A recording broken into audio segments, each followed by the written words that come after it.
Here's another example of where I give you information about one angle and ask about information about another angle. This time, the other angle is half of the angle that I start with. So we got information here about angle A. I tell you that angle A is somewhere between 3 pi over 2 and 2 pi. So this is in radians now. Remember, 2 pi was all the way around. So pi was halfway around. Pi over 2 is the same as 90 degrees.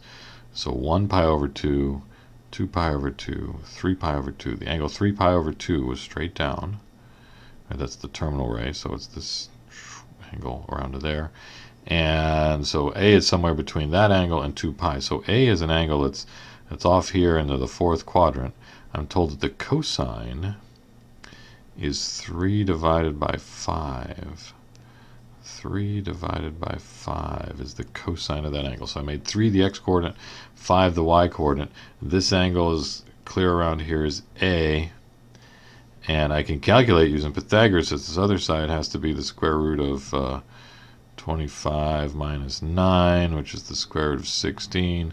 So this is 4. However, it's down below, so this should be negative 4. Okay. So using that information, I want to find the sine of half A and the cosine of a half A and the tangent of half A. So I got an identity that says the sine of A over 2 is either plus or minus the square root of 1 minus the cosine of A over 2.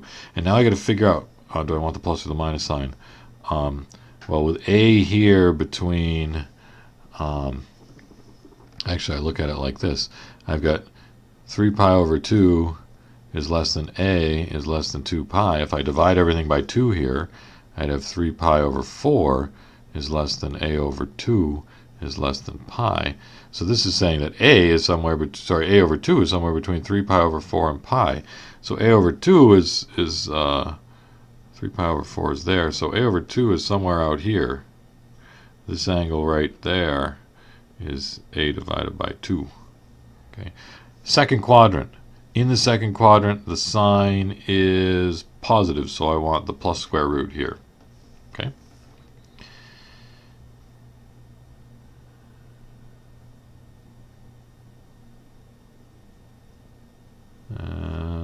Yes, I'm happy with that. So do I know the cosine of A? Yeah, cosine of A is given to me. It's 3/5. Okay, so I've got the square root of 1 minus 3/5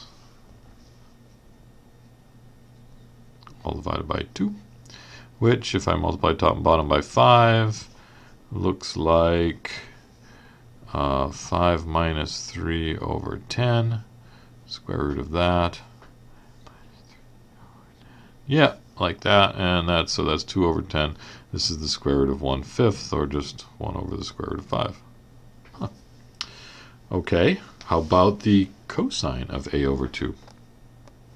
The cosine of A over 2 is a square root of 1 plus the cosine of 2A over 2. I got to decide, do I want a plus or a minus sign? Again, A over 2, where is it? A over 2 is somewhere in the second quadrant. In the second quadrant, the cosine is x over r. It's negative, so on here I want the negative square root. And plug in. Sorry, did I say 2a? If this is a over 2, this is just a over here, because this angle over here is always supposed to be twice as big as the angle over there, so a over 2 goes to a. All right, do I know about cosine of a? Yeah, it was given to me. It was 3/5. So this is minus the cosine of 1 plus 3/5 over 2.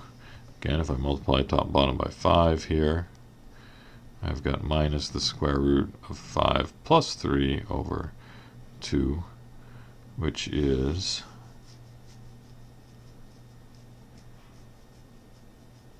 5 plus 3 over 10.